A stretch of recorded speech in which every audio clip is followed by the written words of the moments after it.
Hi, Kitty. Hi. Welcome to the Shift Series. This is Kitty Cavalier. You may know her from joining us at the Full Circle Wellness Tools Facebook parties. I've been a huge fan of Kitty's work and have more than a little girl crush on Kitty, so I feel this tremendous honor and blush to have you here with us today. Thank you. Oh my God, the girl crush is so mutual. It's just a boomerang that goes back and forth between the East Coast and West Coast. We got it going on from California to Brooklyn. I love it. It's great.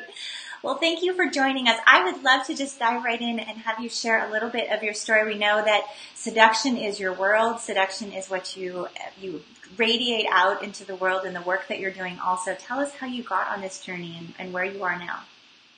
Yeah, so seduction is my world. It's what I live, what I breathe. And, you know, when I say seduction, often the interpretation that most people have is what we're given culturally and societally as a definition of seduction, which is manipulation, and that it's very rooted in sex and, you know, being this kind of domineering, controlling tool that one uses only in love relationships.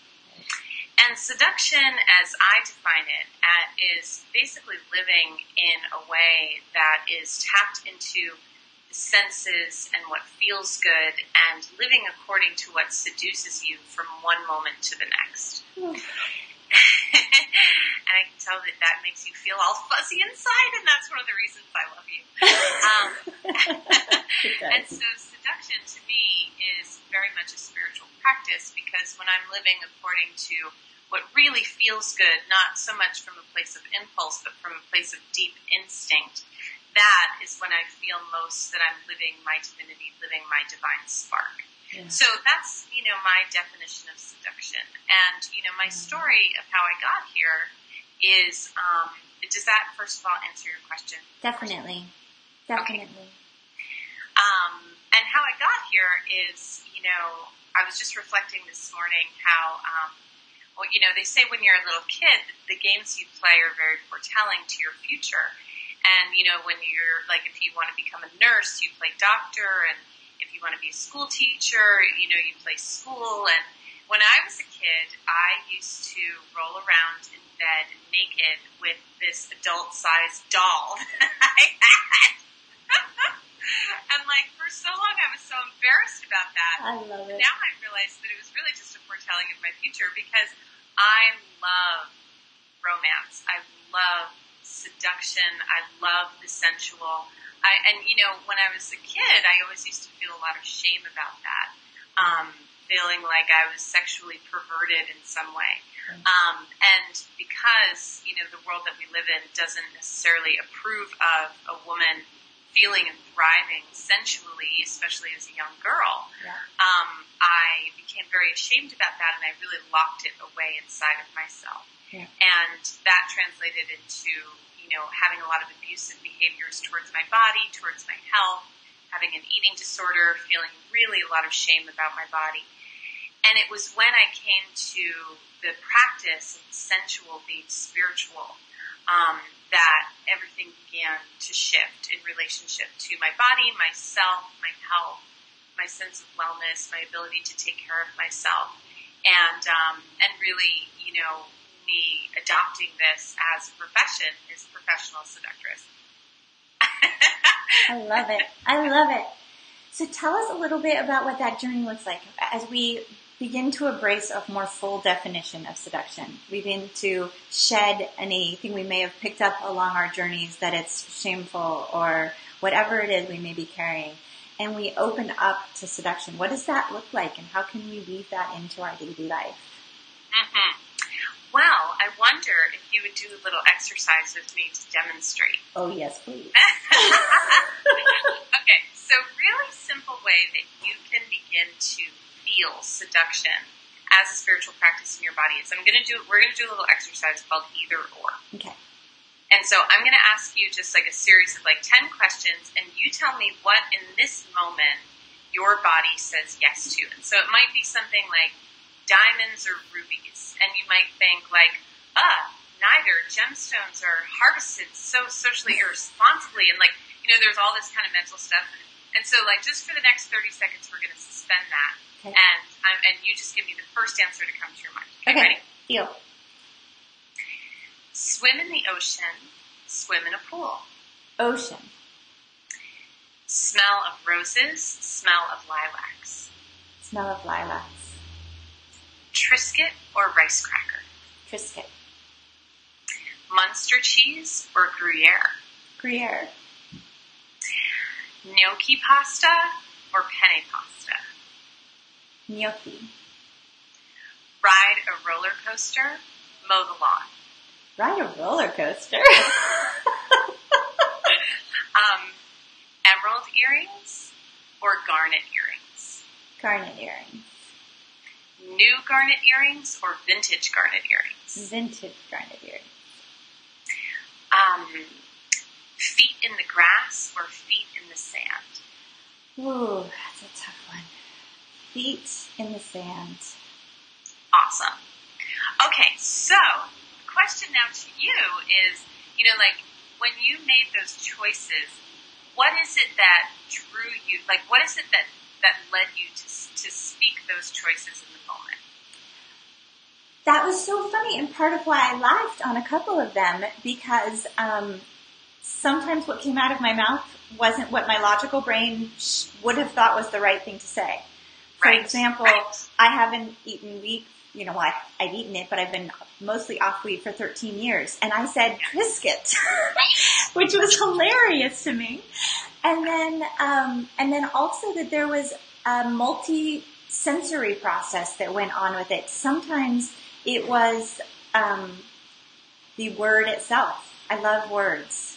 And so sometimes it was just the vibration of the word itself, and sometimes it was a correlation to a sensory experience, like a memory. Like the vintage component to me activates a whole connection I have to my grandmother and my great-grandmother and their jewelry and what that makes me feel like. So I was really fascinated how the exercise brought on a multi-sensory experience. Right. Love awesome. that. Perfect articulation. And so basically what you're saying is that what led you to make those choices is what you felt in that moment. Yes. Right? Yes. And so a way that a person can begin to practice seduction as a spiritual practice is to tap into what does it feel like and move based on that choice. Yeah. So to me, a seductress is a woman, very simply, she is a woman who is confident in her powers of attraction. And what that means is that it's the power of the things that she attracts into her life, but also her ability to use her body, her feeling, her senses as kind of a divining rod towards that which she is being truly, deeply, instinctively called to, whether or not that conflicts or collides with her intellectual process of what is or is not right. This is kind of an interesting left turn, but I feel like I have to presence it. You're sparking two memories for me, and one was attending a lecture where they talked about the Naro Bushmen of the Kalahari and the trackers and their relationship to tracking animals, because there's no map, there's no person to descend down and tell you that the elk have traveled 5 miles away from here. But there's an attractive process that they're connected to and aware of that allows them to be pulled and called in the direction of where the elk are. And then the other one was a really feminine one of a medicine woman who was talking about the ability to hear what the plants were saying. But I always had this disconnect, like, well, some people must have the gift of hearing what plants say. And it seems like you might be tapping into an area where we can awaken in us the type of dialogue that maybe leads us, divining rod, you said. Totally. Towards these things. And that's really, thank you for sharing that, because that's really what seduction is that, we're taught that seduction is a force that lives outside of us. Right. And it's something that occurs when we wear the right lipstick, or that, as women, if we have the seams on our stockings straight, or if we can come out with a really witty one-liner, that, it's something external that goes on outside of us, but really, seduction is something that is an internal experience. Right. And in my work, the primary goal of my work is to take the seductress archetype out of the realm of just being this kind of perfect princess who lives in a white tower of perfection and into grounding it into the realm of humanity. Because every woman, every man, every person, everything alive contains the power of attraction, and by virtue of that, contains the power of seduction. It's really just a matter of broadening our definition and then saying yes to that power. Oh, I love it. And so this feels obviously so connected to a topic that comes up with a lot of the experts I talk to about law of attraction and manifestation. And so there's a lot of dialogue around setting intentions and keeping our vibration high. This sounds like it's a missing important component to the formula in terms of how do you see yourself fitting into that equation? Yeah, thank you for asking. So I am going to, first of all, listen to the seduction of my computer telling me that my battery is low and plug in. Perfect. 1 second. Perfect. I'm going to have a sip of tea. Excellent. Okay. Okay, we're in. So it's a really great question because how I kind of got involved in this work, I remember I was 19 and I was like suicidally depressed with an eating disorder, lived with my parents, hated my life. And one day I was in my dad's car and he had a Wayne Dyer tape playing and I was like, oh, whatever, like so skeptical, so jaded. Jaded against what? I don't know. I didn't even know who Wayne Dyer was. And, he said the words, we are not human beings having a spiritual experience. We are spiritual beings having a human experience. And that moment was one of the most pivotal moments of my life because it introduced me to this whole realm of redefining spirituality as being something that is not an organized edict that lives outside of me, but that it's an internal experience and, the whole law of attraction. And I really invested a lot of myself into that philosophy and, received so much wisdom and so much healing from that lifestyle for so long. Yes. The part to me that was missing was the sex. There's just not a whole lot of sex in that law of attraction stuff. And I need sex. Right. In order for it to be fun. Right. I needed to be sexy. I needed to be delicious. I needed to be romantic. I needed to be whimsical and dreamy. Yes. And so to me, seduction is the law of attraction. Yes. But it's inclusive of that element of our erotic power, our erotic intelligence, and just our erotic inevitability, which is that, it's the melding of the thoughts with the feelings, with the physical sensation. Yes. Yeah, and did a great Shift Series interview with Carolyn Masseri around the pelvic floor and talking about how what you just described is literally true. It's the anatomy that also intersects with the chakra, that also intersects with this powerhouse of our feminine form. And so for the law of attraction to somehow have a piece taken out of it, that the sexuality is not somehow present, leaves it an incomplete model. And so, that's so exciting. It's like, I don't want to bash law of attraction. Of course. I love them. Yeah. But, that was the component for me that was missing, that led me to my work of seduction being spiritual. Well, and it could very well be the piece that is missing for people who are working on their vibration and setting their intentions and not quite finding the joy and the pleasure in it. Right. Bringing this piece in brings that attractive quality. Yeah. Okay, so sign me up. I want to be a seductress apprentice. What do I need in my toolbox? Well, the first thing to know is that you already have everything you need. Okay. Because sacred seduction is, like I said, it's not something that lives outside of us. It's something that lives inside of us. And sacred seduction is a system of attraction that is based in our authenticity. Mm. And so in order to be a seductress, all that needs to happen is that you just need to keep doing what you're doing and do it with gusto.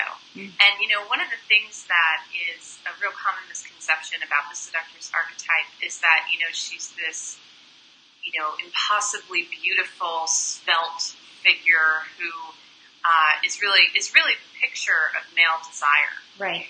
And if you read any books about the history of seductive women, particularly one of my favorite books that's really influenced my work is called Seductress, Women Who Ravish the World and Their Lost Art of Love by Betsy Prialou.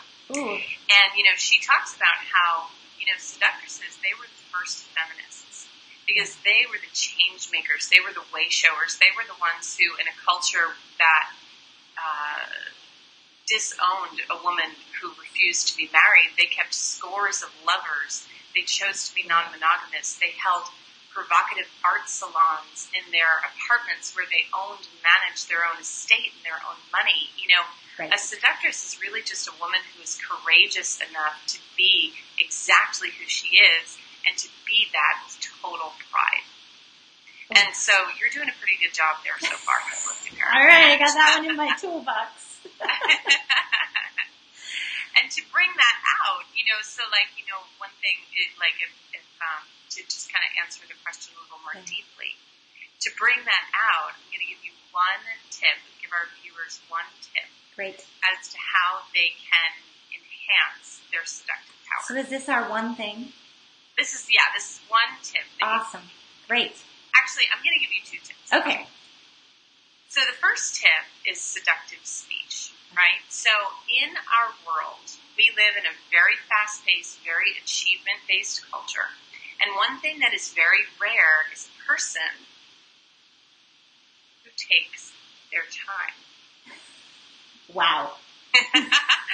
Right? Right. And so, when you're talking to someone, if you want to seduce them, not even necessarily to seduce them into bed or seduce them to be your lover, but if you simply want to capture their attention, what you can do is you can implement this tool of seductive speech that I call turning the page. Mm-hmm. So when you read a book, there's that moment where you turn the page, and it's just a nanosecond, but it's a moment where your whole brain and your whole system has a chance to integrate before taking in something new.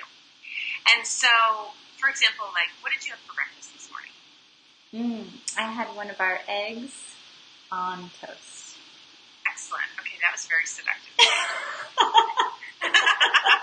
Partially because I had to remember.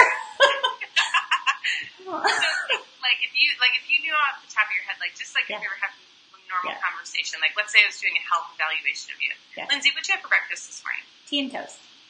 Tea and toast. Okay, great. So now, turning the page, leaving a little bit of room in there for me to savor in between your words.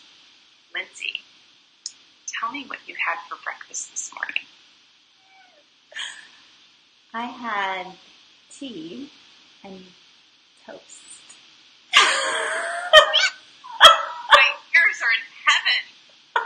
Wonderful. I love it.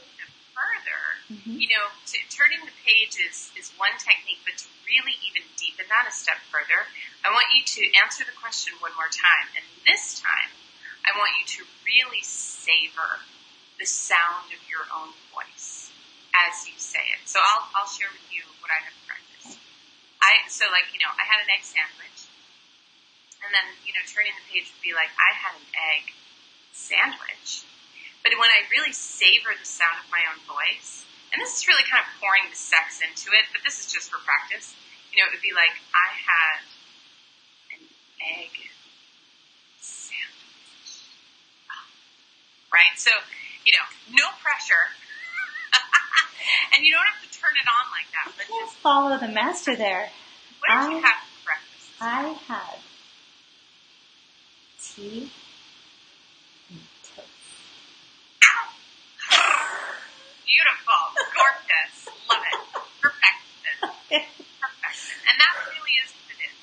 Yeah. And it's, seduction is simply a practice of slowing down and savoring. And that in itself is extraordinarily attractive. That's the whole game right there. I love it. So slowing down. And I keep just feeling and hearing this word of this unconditional love piece too. Slowing down and letting that unconditional love flow. Well, my dear, I just feel like adding this one thing too. I work with women and entrepreneurs on business, and we talk a lot about new paradigm business and how there's this piece of marketing that feels really yucky and insincere to people, and I like to help them think of it in terms of their resonance. And their resonance is an exchange. They're putting out a ripple, but there's an attractive quality back. And one of the key components of that formula is authenticity. And I've never really gotten into the spiritual side of the authenticity, and I feel like seduction is what's been missing there. So I'm going to be revisiting that model, and I'm going to be bringing this video into that work and sharing it more broadly from that angle too. I'm seeing how seduction not only can be a key to unlock wellness, but also can be a really lovely tool in our toolbox for amplifying all of our life's purpose and passion in a way that feels in better alignment. Definitely. So if I wanted to do this, if I really wanted to wear my apprentice cap each and every day, what's one thing I can do each day to show up in a new way and signal to the universe that I'm on board? It's the seduction movement. Do you mean like in terms of a tool, or like something that I have to give to the viewers? You know what I'm thinking now actually is almost like a core routine. Do you have something that you do each day that anchors you in this feeling and this vibration? You know, I have a lot of practices and rituals. Like my life is just one big ritual. And one place that I really learned this is from our mutual friend, Rochelle Sheik, who is the founder of Koya, which is a feminine, sensual-based movement practice that has completely influenced and changed my experience of seduction and my experience in my life. So I do have a lot of rituals. But I would say that, you know, one of the things that a person can do on a daily basis to anchor themselves into the energy of sacred seduction is that when they're making decisions, to just pause a beat to feel into their yes or no. Yes. Because so much of our life is based in reaction. You know, can you pick up the kids at 5? Mentally, can I? Yes, I have room for my schedule in that. Yes, I can do that. I will do that, you know? Yeah. But it's like in that, like that pause, that sacred pause of, can I do this at 5? I can. Do I want to do that at 5? Yes or no? It's like feeling into your decision making rather than just thinking through it. Yep. That, to me, is really the essence of sacred seduction. And so that would be my number one piece of advice to carry the energy of seduction into your life, is that to just be really aware with consciousness when you're making decisions, to take that sacred moment of pause and feel into your decision, feel into your response. Because, of course, the more awareness you bring into it, the more shift begins to happen. Ooh, love it. Thank you so much for sharing that with us. Yeah. Before we wrap up, you mentioned a book, and it gave me chills. You said it was your favorite book on seduction, and I want to write down the title again. Will you tell us again the name of the book? So the book is called Seductress, Okay. Women Who Ravish the World and Their Lost Art of Love by Betsy Prioleau. Okay, and so this is the second time today that you've given me chills when you said title of book, but the first time actually was also that you have a book coming out, and this one just gives me all bodies way up through the crown. So I am like a little kid on Christmas Eve thinking this thing is coming our way. Tell us a little bit about it and the title and when we can expect it. Yeah, so this summer I am self-publishing my first book called Sacred Seduction, Wonderful. a guidebook, a tribute, and a I'm messing up the title. It's all good. A guidebook, a memoir, and a tribute to seduction as a spiritual practice. That's the tagline. Ooh. And the title is Sacred Seduction. And basically that's what it is that it's a list of exercises, stories, like everything that I do is through storytelling, and it's pretty much the 8 pillars of sacred seduction. 8 is my lucky number. And so there's 8 chapters. So your lucky number 2. It's a sign. And so there's 8 chapters, 8 categories of, you know, different areas of our womanhood that the seductress lives in and occupies that might be laying dormant that we can use to activate and bring her more into our daily life. And so the way that that's done is through games and assignments and stories and, stories of my epic wins and epic fails in seduction and rituals and pictures and quotes and inspiration from all the great legends of seduction. So it's something I'm so, so proud of and so excited to bring into the world. Me too, and it's not going to be a secret for long. I can feel the power behind this one, and I'm so thankful that you're bringing it forward. Thank you. Yeah, so deep gratitude for joining us today. I do hope we can chat again. I have to get back to you and report on how I'm doing with my apprentice hat on, so let's do it again soon. Master already, my darling. There's no room for apprenticeship in seduction. It's all masters all the time. I love it. Thanks so much for joining us today, and we'll talk soon. Thank you for having me. Take care.